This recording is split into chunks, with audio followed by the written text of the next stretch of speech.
age atau masa-masa usia-usia emas, usia-usia keemasan seseorang itu ada dimulai dari usia 7 tahun sampai umur 23 tahun.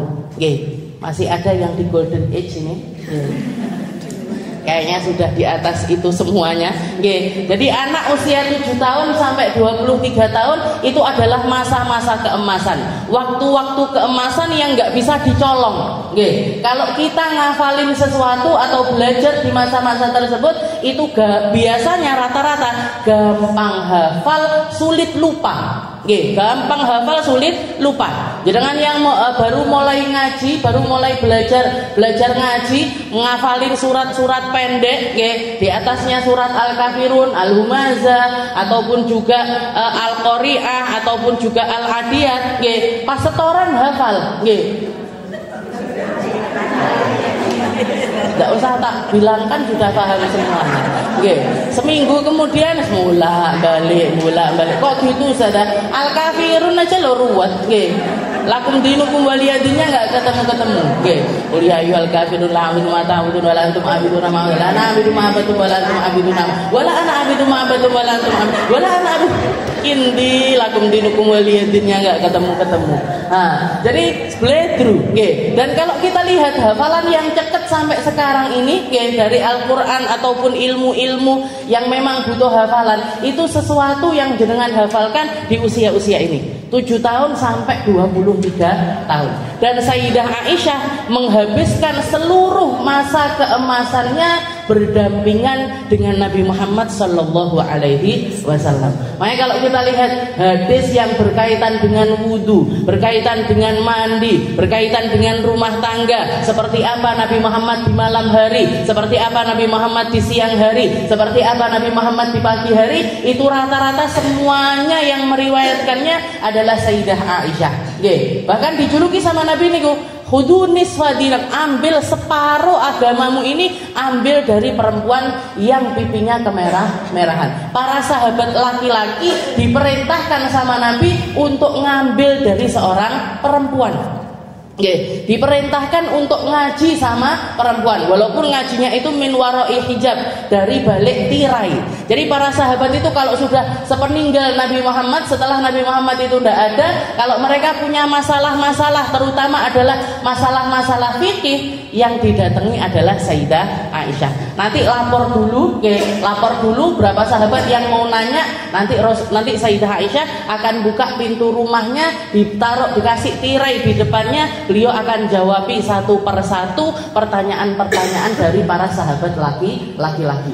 Dan para sahabat mengatakan, setiap kali aku datang menemui Sayyidah Aisyah dengan permasalahan, aku keluar dengan jawaban yang sangat-sangat memuaskan. Gampangnya gini, kalau misalkan ekspektasinya kita itu dijawab dengan satu jawaban, beliau bisa dapat 5 jawaban sampai 10 jawaban yang melebihi apa yang beliau inginkan. Ini hebatnya Sayyidah Aisyah, hafal Al-Quran, putrinya orang mulia yaitu Sayyidina Abu Bakar. Jadi kita sandarkan majelis ini dengan Sayyidah Aisyah, dengan harapan kita juga punya semangat kayak Sayyidah Aisyah. Punya ilmu kayak Sayyidah Aisyah, ngerti tentang ilmu juga seperti Sayyidah Aisyah. Karena saya lihat majelis di sini agak berbeda, marai koyok ngaji tenanan. Bukan ngaji sih, napa ini bukan lebih pengajian kayak sekolah. Jadi duduk di kursi, habis itu fokus, ada papan tulis dan lain sebagainya. Nah, kalau biasanya saya majelis di peroan, ini kita majelisnya duduk semacam ini. Ya mungkin bisa membantu kita untuk lebih paham, bisa membantu kita untuk lebih ngerti tentang segala hal yang berkaitan dengan syariatnya Nabi Muhammad Sallallahu Alaihi Wasallam. Kita lanjutkan pembahasan kita masih di dalam kitab Taqriratus Sadidah fil Masailil Mufidah, Talkhis Al-Fiqhiyah. Jadi di sini adalah kita pakai kitab namanya Taqriratus Sadidah. Kalau minggu yang lalu kita bahas tentang perkara air, tentang perkara air, mana air yang bisa dipakai untuk bersesuci dan mana air yang tidak bisa dipakai untuk bersesuci. Jadi di sini judulnya adalah bersesuci. Bersesuci. Bersesuci ini apa? Bersesuci seperti yang lalu sebelumnya juga kita bahas, ini berkaitan dengan wudu, wudu, setelah itu mandi dan juga membersihkan najis. Urusan kita wudu, urusan kita mandi, urusan kita bersihkan najis, termasuk juga diantaranya cebok, ini enggak bisa dilakukan atau tidak sah dilakukan kecuali menggunakan air yang hukumnya adalah thahirun mutahhirun, airnya suci dan bisa dipakai untuk bersesuci. Airnya suci dan bisa dipakai untuk bersesuci. Nah, jadi untuk 4 urusan ini tadi harus pakai air yang bersih ini tadi. Harus pakai air yang hukumnya suci. Karena nggak semua air bersih itu suci. Nggak semua air yang kelihatannya bening itu ternyata dihukumi suci. Seperti yang minggu lalu kita bahas, ada air namanya air suci mensucikan. Apa aja? Yang semua yang keluar dari langit dan semua yang keluar dari bumi. Semua yang keluar dari langit dan semua yang keluar dari bumi hukumnya adalah suci mensucikan. Seperti apapun warnanya, seperti apapun baunya, selama dia ada di tempatnya, hukumnya tetap suci dan mensucikan. Jangan mau wudu, tempat air cuman ada sumur tua tapi ini sudah lama sekali nggak dipakai. Ketika jenengan timbo, ngambil airnya, ternyata baunya ini nggak enak, baunya ini nggak enak. Tapi dia berasal dari air sumur. Gimana ini? Bisa nggak dipakai untuk bersesuci? Bisa. Kenapa? Karena datangnya dari asalnya. Karena air ini ada dari asalnya, kita ambil dari asalnya, maka hukumnya adalah suci dan juga mensucikan. Seperti apapun, masih berubah semua sifatnya air, maka hukumnya tetap suci dan mensucikan. Kayak minggu lalu juga ada yang nanya, "Dada, kalau lagi wudu di sungai, tahu-tahu ada ngambang-ngambang kuning lewat, ini gimana?" Nah, tetap bisa nggak dipakai wudu ini tadi, air sungai ini tadi? Bisa, bisa. Selama kita nggak dengan sengaja ngambil dari deketnya si kuning-kuning ini tadi, atau belakangnya si kuning-kuning ini tadi. Nanti dijauhkan, habis itu kita ambil dari tempat yang agak jauh dari najis tersebut, maka hukumnya tetap sah. Jadi selama ada di tempatnya tetap hukumnya adalah sah. Setelah itu yang kedua ada air suci, tapi tidak bisa dipakai untuk bersesuci. Airnya suci, mau dipakai minum boleh, mau dipakai untuk mandi yang nggak ada kesunahannya ataupun kewajibannya boleh.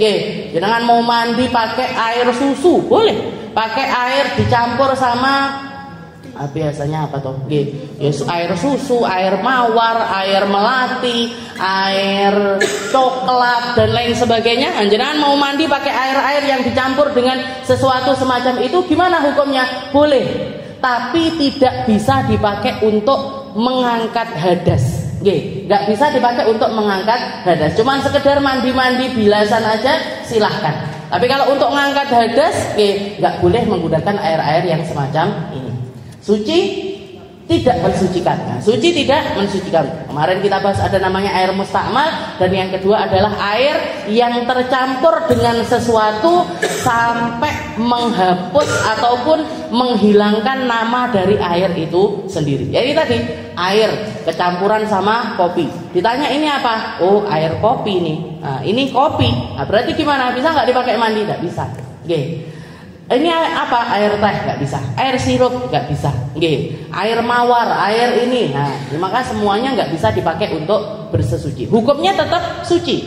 Kena baju, kena pakaian, tidak membuat pakaian itu menjadi najis, tapi tidak bisa dipakai untuk bersesuci. Itu air yang kedua. Dan yang terakhir, ini yang kaitannya dengan air najis. Kapan air najis? Ada namanya air sedikit, ada namanya air banyak. Air sedikit seberapa? Air yang di bawah 2 kullah. Di bawah 2 kullah. 2 kullah itu seberapa? Kalau bejana ataupun kotaan atau bak mandi ukurannya 60 kali 60 kali 60. Ini kalau terisi penuh maka air itu berarti ukurannya 2 kullah. termasuk air banyak, nggih, termasuk air banyak. Kalau bak mandi kita di atas itu, nggih, di atas itu, berarti kalau penuh namanya air ini adalah air banyak. Gimana kalau air banyak? Kalau air banyak, kejatuhan najis tidak akan membuat tempat itu menjadi najis atau air itu menjadi najis, kecuali jika berubah salah satu sifatnya air. Entah itu warnanya, entah itu baunya, entah itu rasanya, ada yang berubah walaupun cuma sedikit, maka hukumnya adalah najis. Oke, maka hukumnya adalah najis. Kalau air sedikit gimana? Di bawah 2 kula gimana? Saya punya bak mandi, tapi ukurannya 30 kali 30 kali 30. Berarti separohnya kulah. Oke, jadi cuma 1 kulah saja. Ini hukumnya air sedikit. Air sedikit gimana? Air sedikit kejatuhan najis langsung membuatnya menjadi najis walaupun tidak berubah sifatnya. Oke, walaupun nggak ada perubahan sama sekali, maka hukumnya tetap menjadi najis. Oke, tetap menjadi sesuatu yang najis. Oke, paham nggih ini tentang bab air? Oke, jadi itu adalah sesuatu yang berkaitan dengan air. Oke, kita perlu untuk waspada mana air yang bisa dipakai dan mana air yang tidak bisa dipakai, mana air yang sah untuk dipakai bersesuci dan mana air yang tidak sah untuk dipakai bersesuci. Lanjutannya sebelum kita masuk ke dalam bab wudu, di sini juga menyinggung tentang babus siwak atau bab khisalul fitrah. Jadi bab khisalul fitrah, bab yang membahas tentang pembersihan diri di luar toharoh. Jadi khisalul fitrah ini artinya adalah perkara yang memang sudah menjadi fitrahnya manusia untuk seperti itu dan kita harus menghadapinya. Oke, maksudnya ada perkara-perkara kebersihan lain selain toharoh. Oke, jadi kalau kemarin toharoh itu wudu, mandi, bersihkan najis, cebok, itu namanya adalah toharoh. Tapi ada perkara-perkara juga lainnya yang perlu kita bersihkan tapi tidak masuk di dalam kategori toharoh. Oke, ada berapa macam? Ada macam-macam, oke. Ini ada sekitar 7 atau 8 macam. 7 macam, oke. Ada 7 hal. Yang pertama adalah siwak, oke. Siwak itu intinya adalah bersihkan gigi, oke. Jadi ada 7 hal kebersihan yang kaitannya dengan manusia, oke, dengan seseorang, tapi tidak termasuk di dalam kategori toharoh. Cuman kita juga perlu untuk memperhatikan tentang kebersihan hal-hal ini, utamanya adalah seorang perempuan. Oke, maka perkara kebersihan ini juga menjadi sesuatu yang harus kita perhatikan. Sampun? Oke. Jadi patokannya ada di dalam 7 hal ini. Siwak intinya adalah membersihkan area rongga mulut kita, ya, bersih-bersih apa yang ada di area mulut kita, gigi, gusi, lidah dan lain sebagainya, itu masuk di dalam kategori siwak. Setelah itu bercelak, ya, pakai celak, ini juga termasuk sunnahnya Nabi Muhammad. Setelah itu menggunakan minyak atau kalau orang sekarang pakainya Himbody dan juga pelembab, semuanya itu juga termasuk sunnahnya Nabi.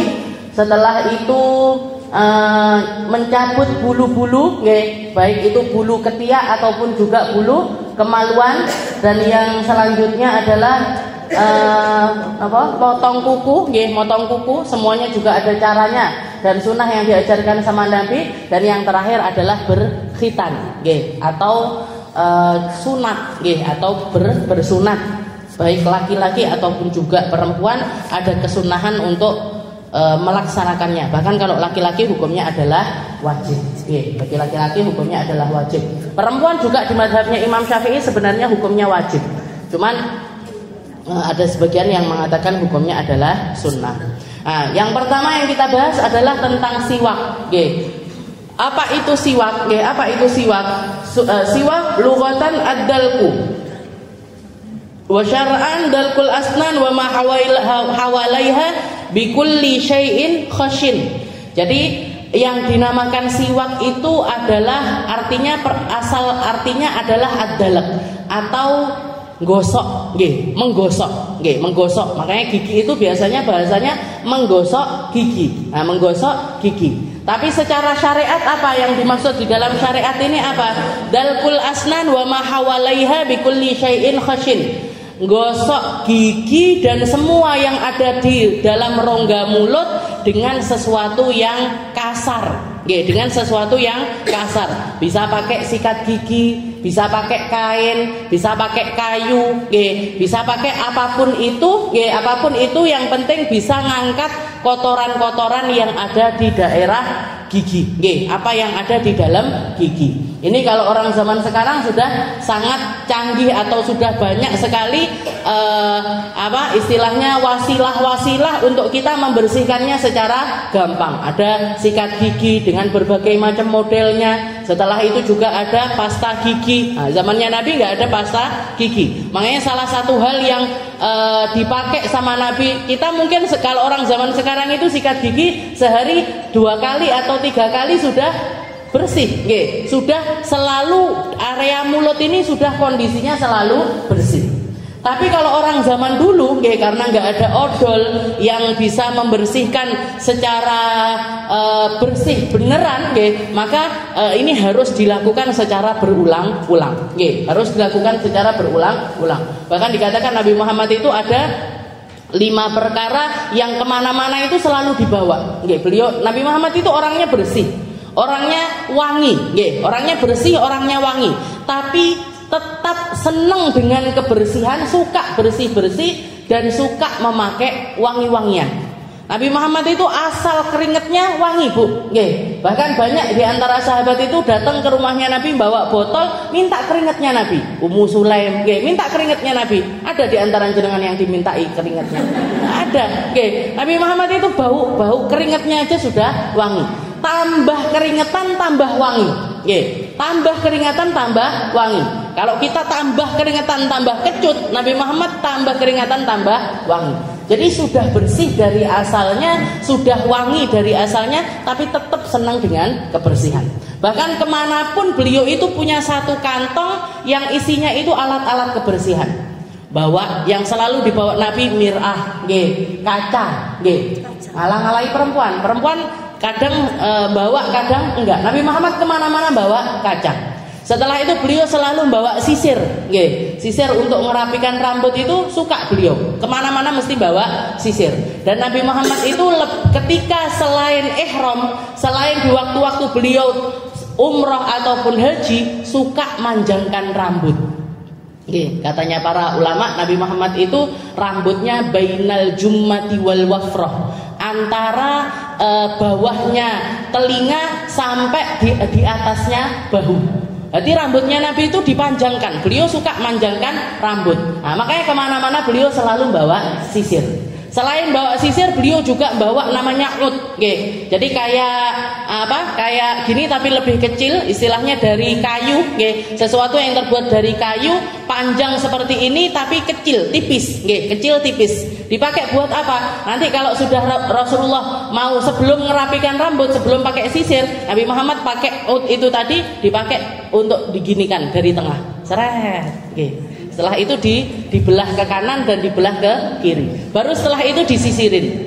Baru setelah itu disisiri. Makanya kalau jenengan punya sisir yang belakangnya itu ada lincipen itu, itu 2 in 1. Rasulullah tidak ada 2 in 1 zaman dulu. 2 dalam 1, sisir sekaligus outnya itu tadi. Zaman sekarang ada. Makanya Nabi Muhammad yang dibawa sisir, bawa out itu juga namanya madroh. Jadi madroh itu selalu dibawa sama Nabi. Jadi diginikan, setelah itu dibawa ke sini, Ini berarti menunjukkan kalau rambutnya Nabi itu panjang.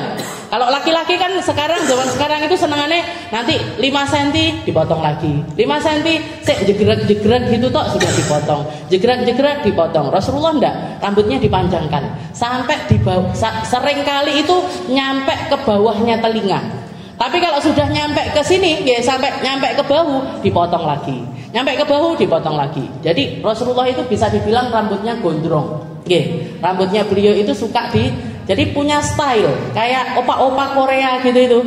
Jadi kalau saya ngelihat kan sukanya rambutnya panjang-panjang mereka. Panjang-panjang sampai segini. Nah, ini kalau orang Islam niru cara mereka seperti itu, tapi niatnya nirukan Nabi Muhammad SAW, dapat pahala. Dapat pahala. Jadi itu sisir selalu dibawa, madra selalu dibawa. Juga yang selalu dibawa sama Nabi Muhammad adalah siwak.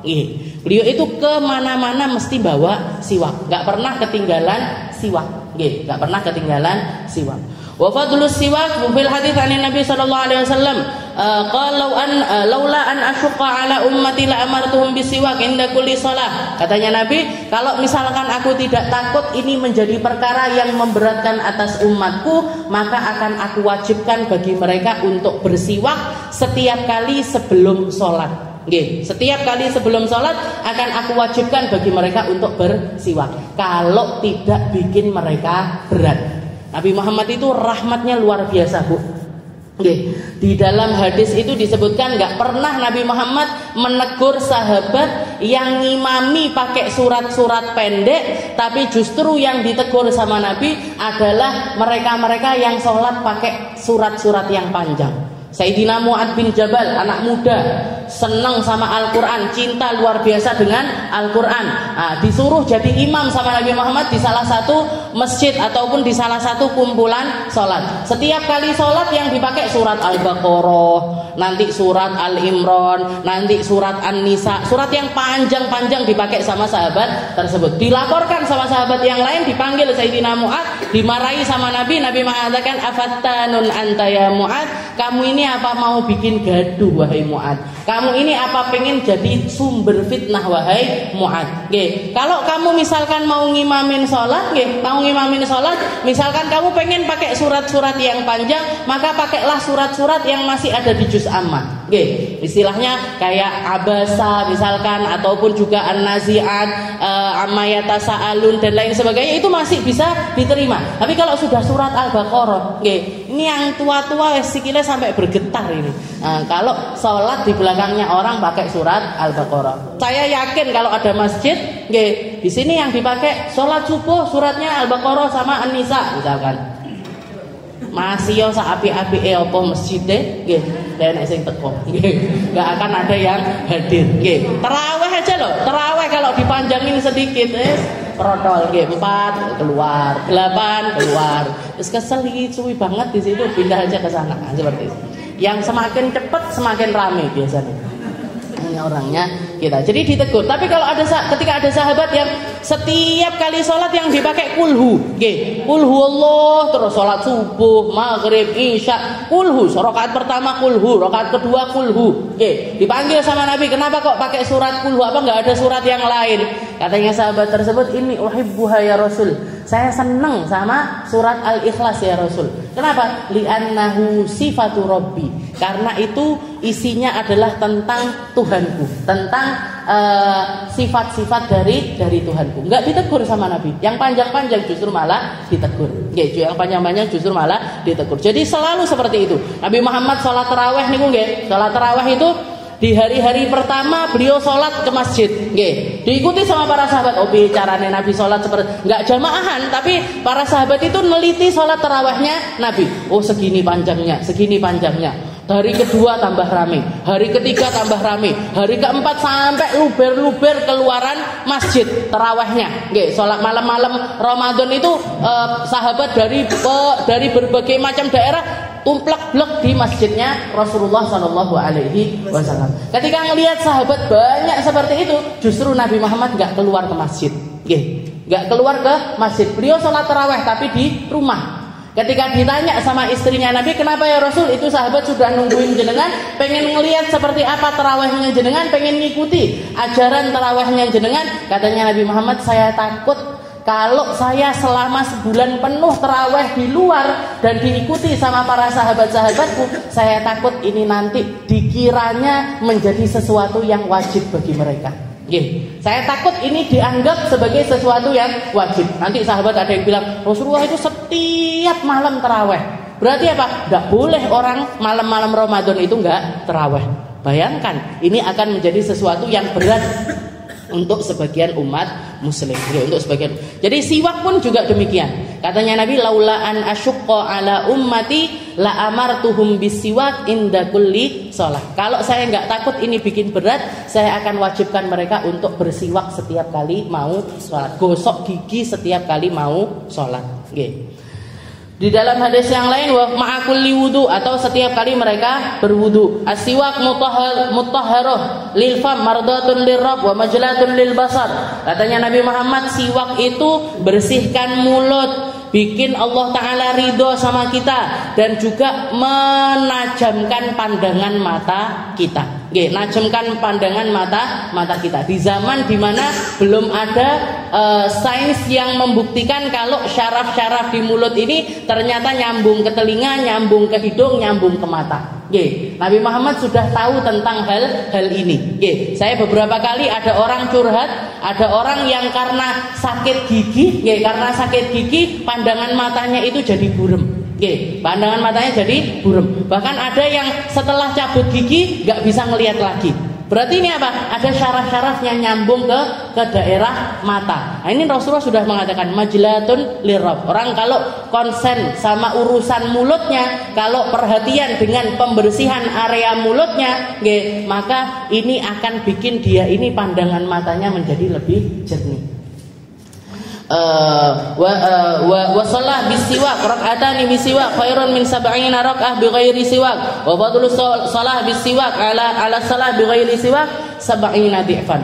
Dan banyak sekali hadis yang menyebutkan tentang keafdoliannya siwak. Jadi sholat 2 rakaat dengan siwak ini pahalanya 70 kali lipat dibandingkan kalau kita sholat tanpa menggunakan siwak. Oke, jadi siwak, yang namanya siwak. Jadi kalau misalkan jenengan, tapi saya nggak biasa Ustazah bawa kayu kemana-mana. Oke, siwak kan pakainya kayu biasanya. Oke, pakai menggunakan kayu. Nah ini saya nggak biasa Ustazah kayak gitu. Ya sudah, di kamar mandi dicepaki kayu, atau di kamar mandi yang sikat gigi yang biasa jenengan pakai itu, setiap kali jenengan gosok gigi niatkan untuk bersiwak, niatkan ngikuti sunnahnya Nabi Muhammad Shallallahu Alaihi Wasallam. Dan di sini juga disebutkan ada sekitar 70 manfaat dari siwak.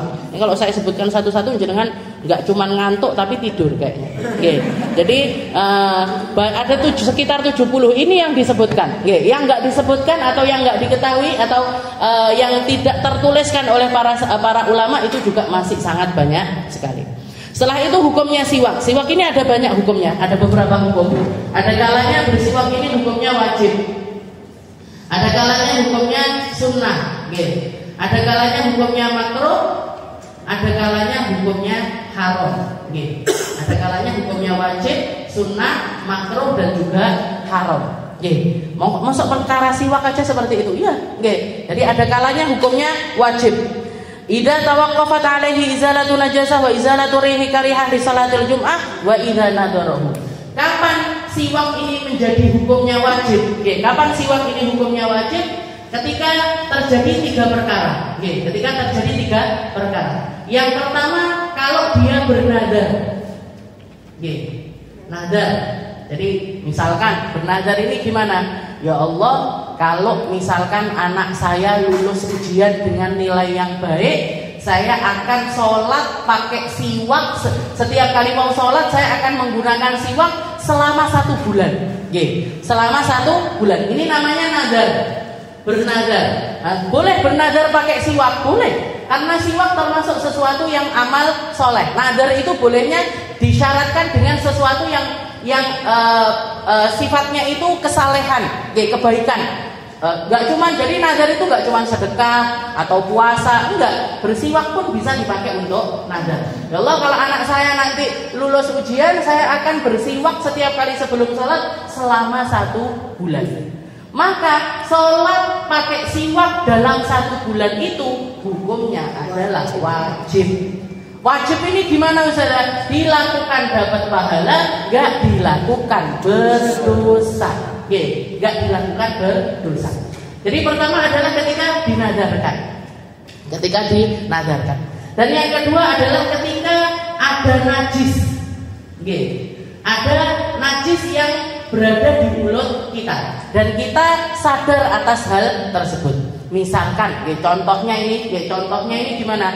Kayak kita jenengan jajan misalkan, jenengan jajan makan bakso. Nggak ngerti yang punya siapa, ini baksonya dari mana dan lain sebagainya. Tahu-tahu keluar berita yang mengatakan warung bakso A ternyata pakai daging babi. Ternyata pakai daging babi. Gimana ini? Kadung sudah masuk ke perut, bukan cuma mulut aja, masuk ke perut. Ini yang perlu dibersihkan yang mana? Area mulut saja yang kelihatan wajib untuk dibersihkan, yang nggak kelihatan nggak wajib dibersihkan. Nggak usah digosoki sampai ke perut-perut. Tapi area mulut ini berarti butuh untuk dibersihkan. Nah, cara pembersihannya salah satunya adalah dengan menggunakan siwak. Jadi dicuci. Kalau memang ketahuan yang masuk ini adalah babi, berarti dicuci 7 kali, salah satunya pakai debu. Jadi sikat gigi itu jangan taruh, dikasih debu dulu, dikasih pasir sedikit, setelah itu, atau kalau kita gampangnya pakai abu gosok. Jangan pernah ngalami apa enggak sikat gigi pakai abu gosok. Saya dulu ngalami, sama nenek saya, ayo sini bersihkan pakai abu gosok. Jadi itu gimana? Cukup? Boleh dibersihkan pakai abu gosok atau searang dan lain sebagainya. Pokoknya sesuatu yang berdebu. Niatnya untuk membersihkan najis. Ini hukumnya menjadi wajib karena apa? Karena secara pasti kita tahu mulut kita itu ada najisnya. Jadi yang pertama adalah ketika dinadarkan, yang kedua adalah ketika ada najis di mulut kita, dan yang ketiga inda sholatil Jum'ah. Ketika mau sholat Jumat, ketika seseorang mau melaksanakan sholat Jumat dan mulutnya itu berbau. Jadi dia punya bau mulut dan dia mau berangkat sholat Jumat, maka bersiwak di sini hukumnya adalah wajib. Berbau ini gimana? Jenengan Jumat masak jengkol, jenengan Jumat masak pete. Suaminya sebelum berangkat jam 11, setengah 11 makan dulu. Makan dulu, akhirnya mulutnya ini baunya bau jengkol. Baunya bau dilalah, jenengan masaknya nggak terlalu bersih lagi. Jadi aromanya itu kemana-mana. Berarti gimana? Ini bapak ini sebelum berangkat sholat Jumat wajib gosok gigi. Wajib gosok gigi. Kenapa? Karena dia mau sholat Jumat dan mulutnya dalam keadaan berbau.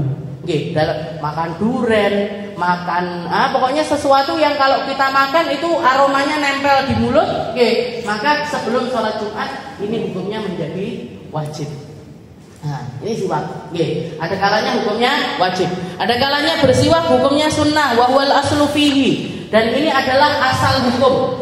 Jadi sunnah ini adalah asal hukum. Asalnya hukumnya siwak itu semuanya hukumnya adalah sunnah. Wa yata'akkad fi mawadhi' asyara ilaiha ba'duhum yusannu istiwaqu kulla waqtin wa qad utiyat mawadhi'u bitakid khussa al-mubasysyar wudu'un wa salatun ma'a qira'atil Qur'an. Jadi kalau sunnah ini setiap waktu hukumnya adalah sunnah. Tapi yang perlu ditekankan lagi adalah ketika kita mau sholat, ketika kita mau wudu, ketika kita mau tidur,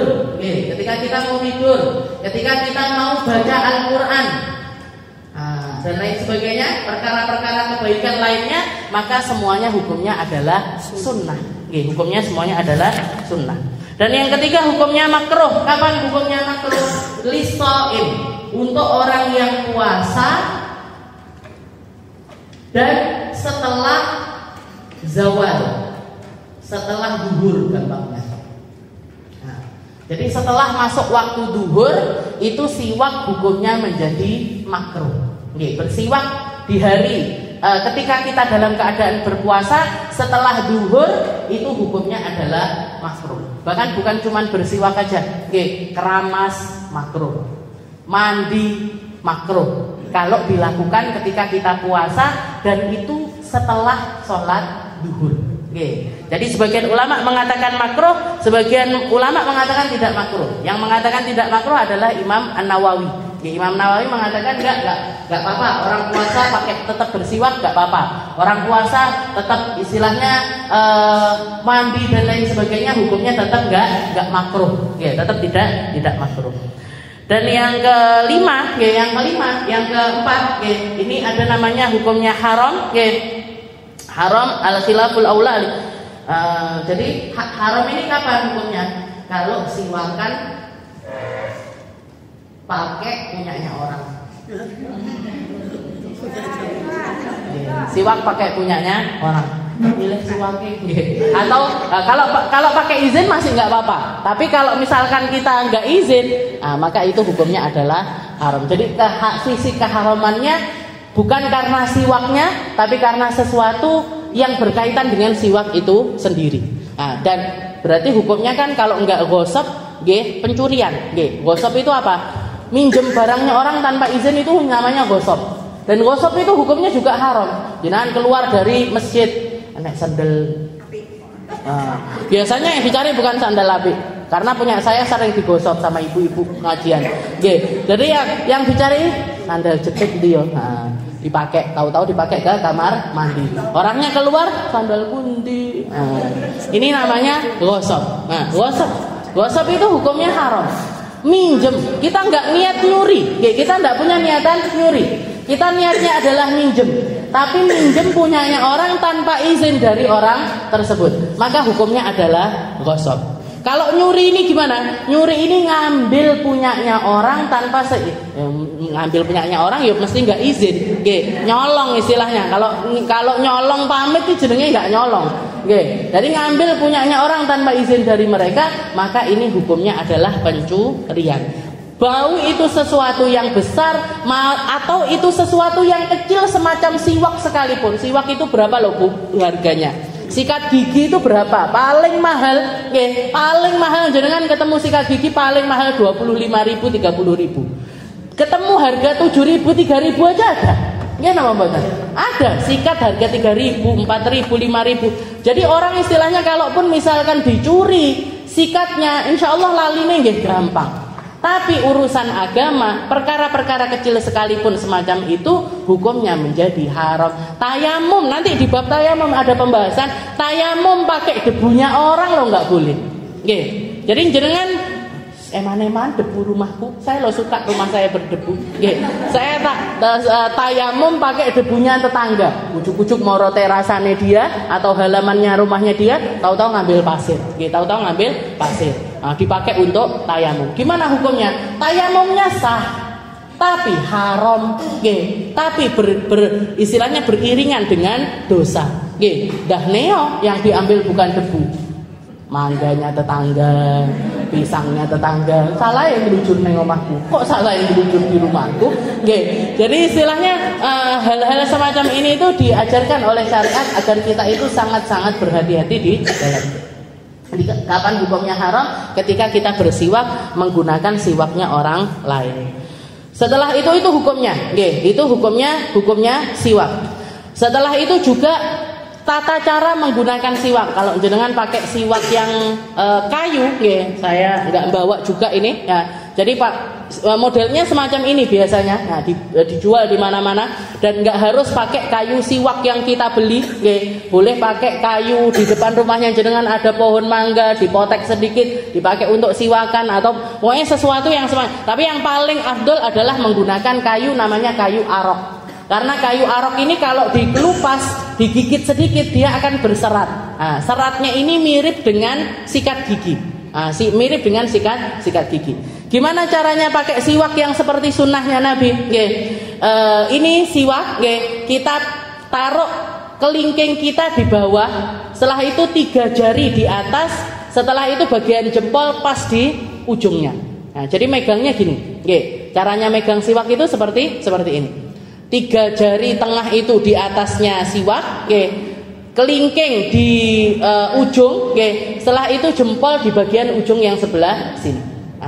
Setelah diginikan gimana? Setelah diginikan kita taruh di gigi kita bagian tengah, kita taruh di tengah, muter ke kanan, muter ke kanan, atas bawah, kiri atas bawah.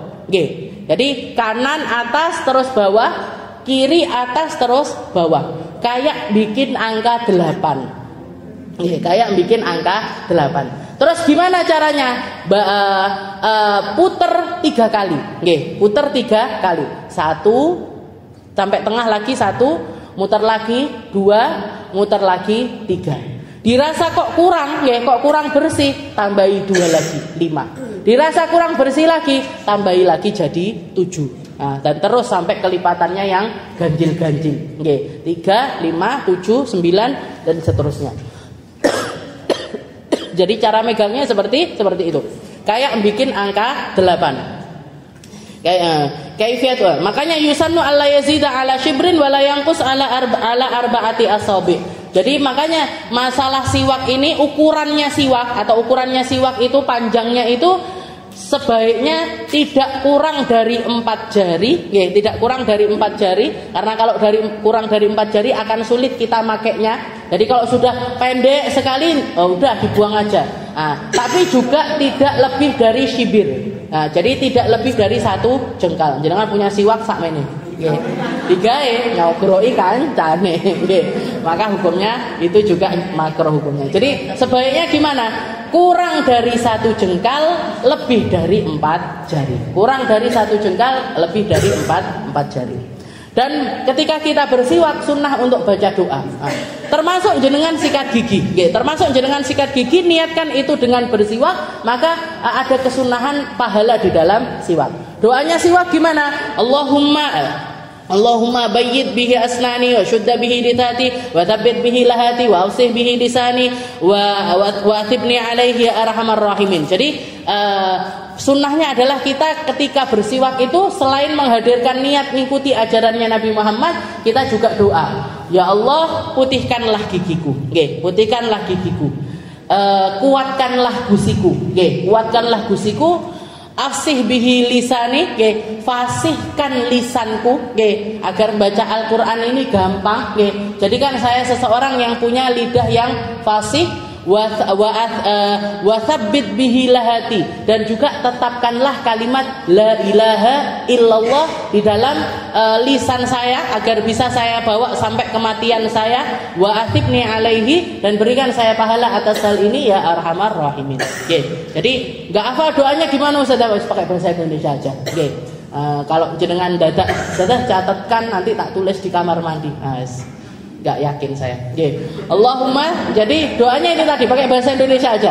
Ya Allah, putihkanlah gigiku, putihkanlah gigiku, kuatkanlah gusiku, fasihkan lisanku, tetapkan kalimat la ilaha illallah di atasnya, dan berikanlah aku pahala atas hal ini ya arhamar rahimin.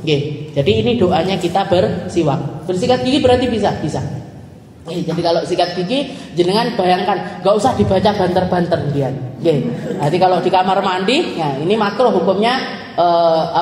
Karena kalau zaman dulu itu, kamar mandi untuk ke toilet itu beda dengan kamar mandi untuk berwudu. Gitu.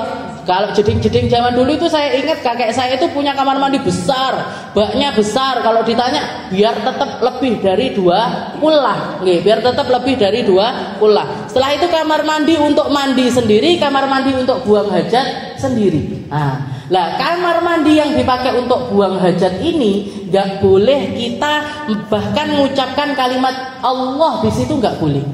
Kalimat-kalimat mulia nggak boleh dibawa ke kamar mandi yang dipakai untuk buang hajat ini tadi. Jadi kalau doa ini sebenarnya kalau misalkan kita punya kamar mandi yang memang untuk wudhu aja, dipakai untuk kalau masjid-masjid, musola-musola biasanya ditaruh di luar, jadi midok tempat wudhu.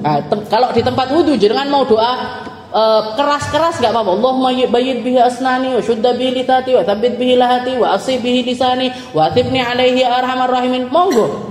Dengan doa setelahnya wudu, ya Allahumma inni tubtu ilaika dan lain sebagainya boleh. Ghufranak alhamdulillahilladzi adharani.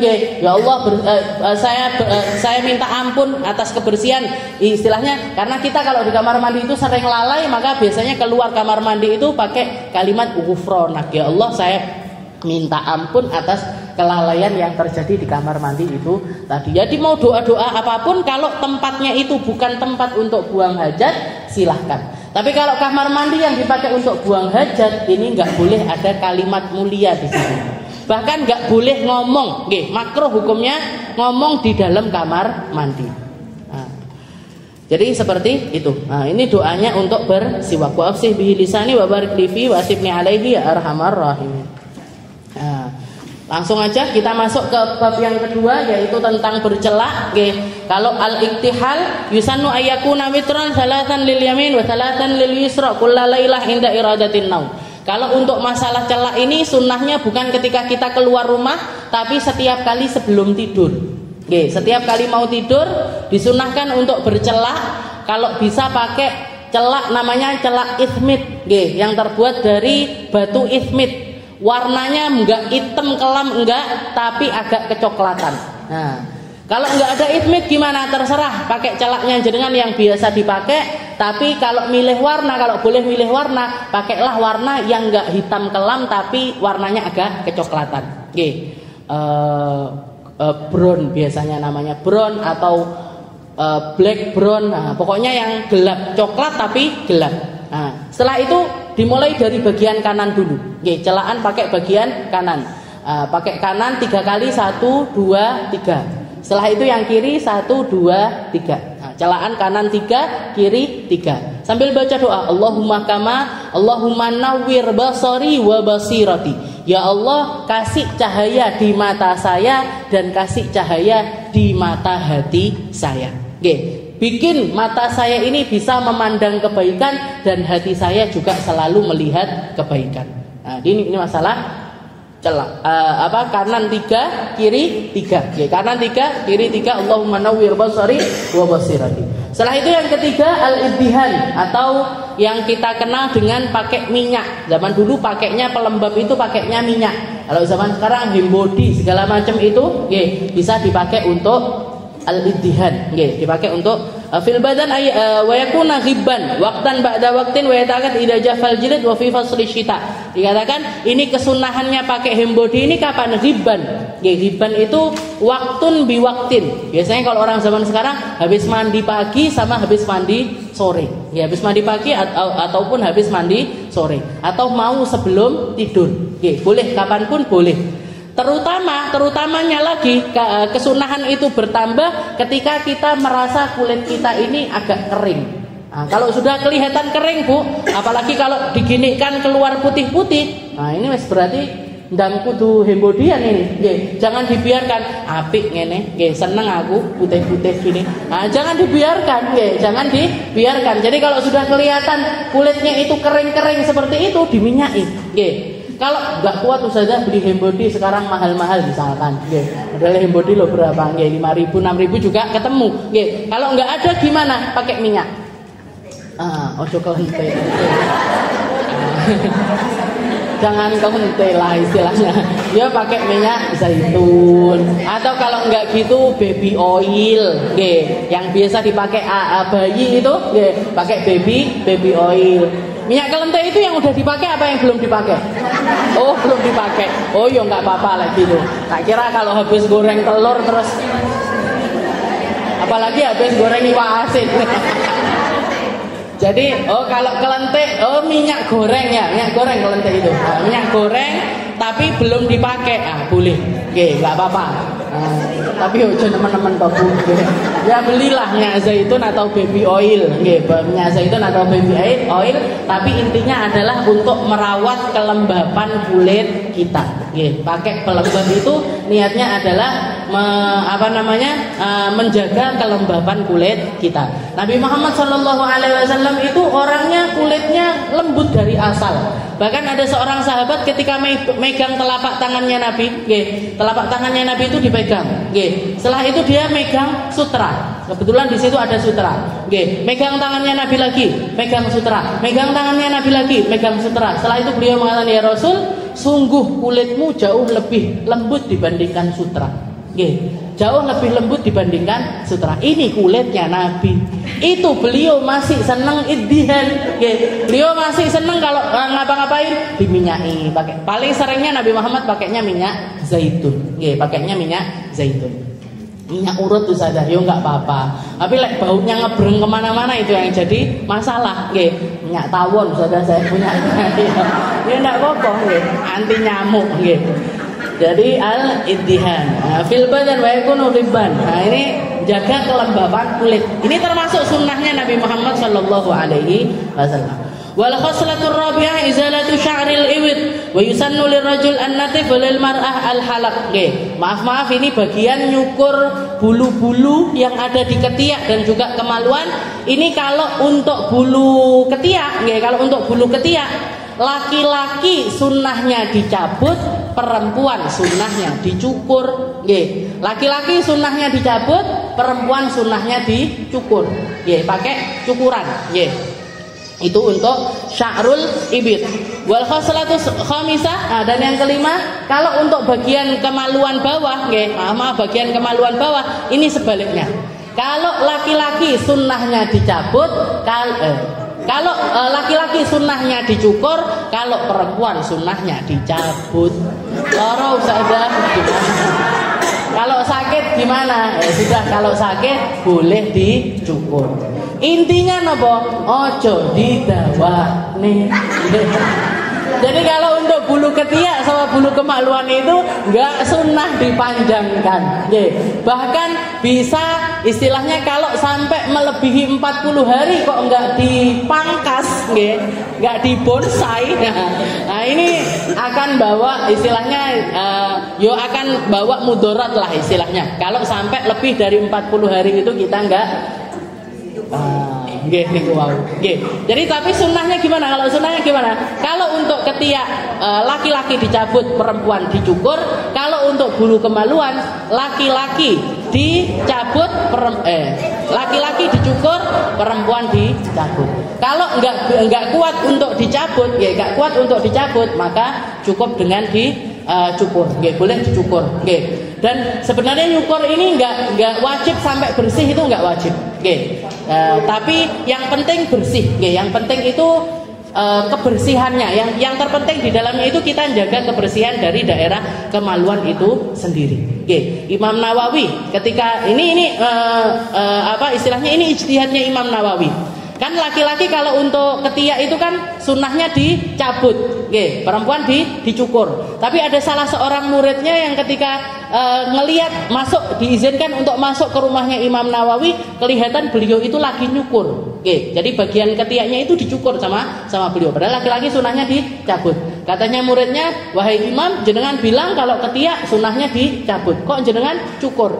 Katanya beliau, hadza manaqul wa hadza manaqwa. Ini yang saya fatwakan, tapi ini yang saya kuat. Jadi beliau kalau dicabut itu sakit. Jadi saya nggak kuat untuk nyabut, saya kuatnya ini dicukur. Jadi intinya gimana? Berarti gimana? Nah, ini kesunahan ini yang dari risetnya para ulama yang disandingkan dengan hadis-hadisnya Nabi, dengan keterangan-keterangan istri-istrinya Nabi. Nah, itu disimpulkan bahwasanya kalau laki-laki itu sunnahnya untuk ketiak itu dicabut, perempuan dicukur.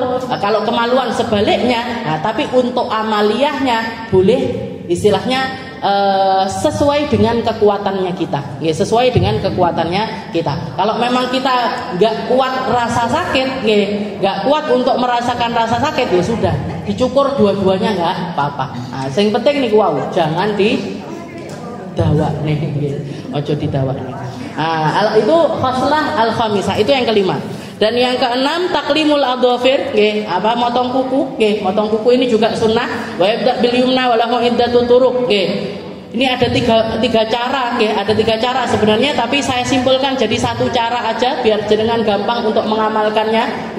Jadi untuk jari tangan, ini yang paling kuat, pendapat yang paling kuat. Untuk jari-jari tangan atau kuku-kuku tangan, kita mulai dengan tangan kanan, dimulai dengan tangan kanan dan dimulai dari jari telunjuk. Jari telunjuk, tengah, manis, kelingking. Nah, setelah nyampe kelingking, pindah ke kelingking satunya, terus sampai ke jempol. Nah, nanti jempol sebelah kanan itu yang paling terakhir. Nah, jempol sebelah kanan itu yang paling terakhir. Paham nggih? Jadi dimulai dengan al-masbah al-yumna ila khinsiriha, thumma bin siril yusra ila ibhamiha, thumma yakhtim bi ibhamil yumna, wa hadza indal Imam Al-Ghazali. Jadi ini pendapatnya Imam Ghazali. Jadi dimulai dengan telunjuk tangan kanan, terus sampai ke kelingking. Nah, setelah kelingking pindah ke kelingking sebelah kiri, terus sampai ke jempol. Nah, ditutup dengan jempol sebelah kanan. Ditutup dengan jempol sebelah kanan. Itu untuk jari tangan. Kalau untuk jari kaki, kalau untuk jari kaki, ini anggap aja ini jari kaki, anggap aja jari kaki, dimulainya dari kelingking kanan dan diakhiri dengan kelingking kiri. Nah, jadi kalau untuk kaki cuma satu pendapat, dimulai dengan kelingking kanan, lanjut sampai ke kelingking kiri. Jadi kelingking kanan sampai kelingking kiri. Jadi surut gitu dok. Kalau untuk kaki. Kalau untuk tangan dimulai dari telunjuk kanan sampai kelingking kanan ke kelingking kiri sampai jempol ditutup dengan jempol sebelah kanan. Nah itu untuk adhofir, taklimul adhofir, untuk motong kuku tangan dan juga kaki. Dan sunnahnya untuk harinya, untuk harinya, wa yusanu taklim yaumul itsnain wal khamis wa bukratul jum'ah wa ghuslu asabihi ba'dahu. Dan untuk harinya sunnahnya itu Senin, kalau enggak gitu Kamis, kalau enggak gitu Jumat. Dan Jumat ini khusus untuk Jumat, sunnahnya pagi sebelum orang Jumatan. Sebelum orang berangkat Jumat. Jadi Senin, pilihannya Senin, Kamis, Jumat. Senin, Kamis, Jumat pagi. Tapi kalau untuk perempuan nggak sholat Jumat, Jumat siang, Jumat sore juga boleh. Jumat siang, Jumat sore juga boleh. Itu untuk harinya. Hari-hari yang lain gimana? Hukumnya kalau kita motong kuku di hari yang lain boleh.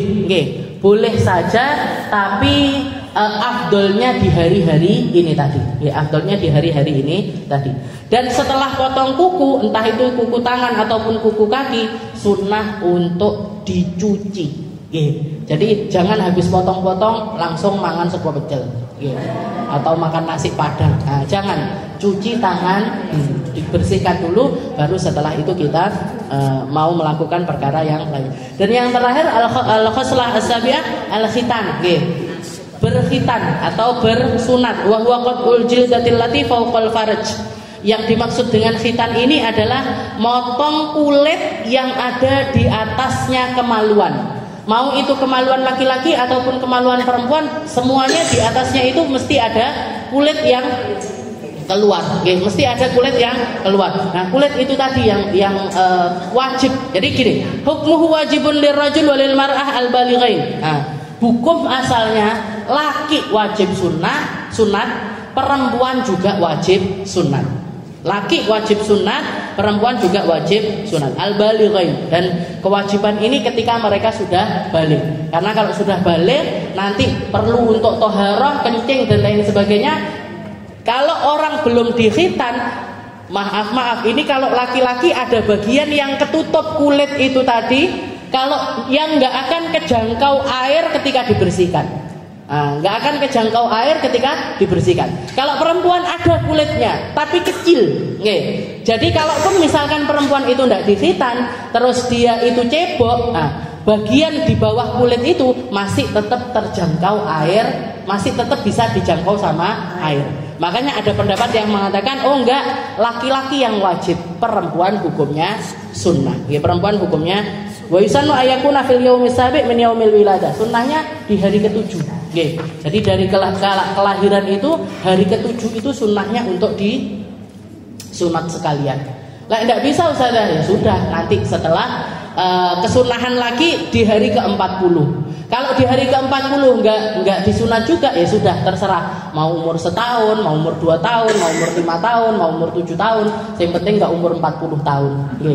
Yang penting sebelum balik dia harus sudah sunat. Kalau anak laki sebelum balik sebaiknya dia sudah bersunat. Anak sekarang itu balik itu rata-rata umur 9 tahun, 10 tahun. Nah, berarti paling enggak sebelum itu sudah disunat. Umur 7, 8, cepet-cepet disunat biar nggak sampai, karena baliknya anak sekarang itu cepat sekali. Kita nggak bisa ngontrol apa yang mereka lihat, dan juga makanan yang banyak dimakan ini macam-macam. Maka sebaiknya sebelum umur 9 tahun itu sudah disunat. Karena umur 9 itu biasanya anak sekarang sudah balik. Jangan tanya, sudah pernah mimpi basah apa belum? Kalau anak laki-laki kan nggak teriak. Kalau anak perempuan keluar haid teriak mesti, nggih. "Hah, ma, iki piye?" Kalau anak laki diam-diam dia, nggih. Diam-diam, makanya harus ditanya, nggih. Sudah pernah apa enggak? Sudah pernah keluar kayak air seperti itu apa enggak? Kalau sudah berarti sudah balik, nggih. Umur 9 tahun, 10 tahun itu rata-rata sudah balik. Wa qadruhu lirajul bihaitu yaqta jami'ul jildati allati tuqatta jami'ul khashafah walil mar'ah qat'u ma yutlaq alaihi musamma al-qata' minal batar. Jadi gini, kalau untuk laki-laki, nggih, maaf ini misalkan kemaluannya laki-laki, nggih. Nah, ini bagian ujung kemaluan itu ada kulit yang bungkus, nggih. Ada kulit yang bungkus. Kalau untuk laki-laki yang dipotong ya kulit itu tadi. Nggih, kulit yang kalau ditarik ke sini dia ikut. Ya, kalau ditarik ke sini dia ikut. Pernah ngelihat mau mboten? Dua anak pasti tahu, nggih. Sudah tahu. Nah, ini bagian itu yang dipotong. Sehingga bagian ujung zakarnya itu langsung kelihatan. Nah, ini berarti kalau sudah seperti itu berarti sudah benar khitannya. Sudah benar khitannya karena kulitnya semuanya bersih.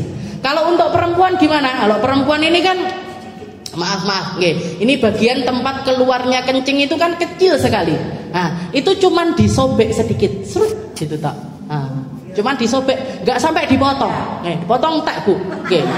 Jadi cuman di kayak jadi kalau saya lihat itu biasanya bidan itu cuman ngambil kayak pokoknya apa tajam-tajam di serut gitu tak. Nah, itu untuk khitannya perempuan. Kenapa kok perempuan juga butuh untuk khitan? Dikatakan khitan ini fungsinya adalah agar dia ini lebih bisa mengendalikan syahwatnya. Syahwatnya perempuan, itu agar lebih bisa dikontrol, itu sunnah untuk melakukan yang namanya khitan.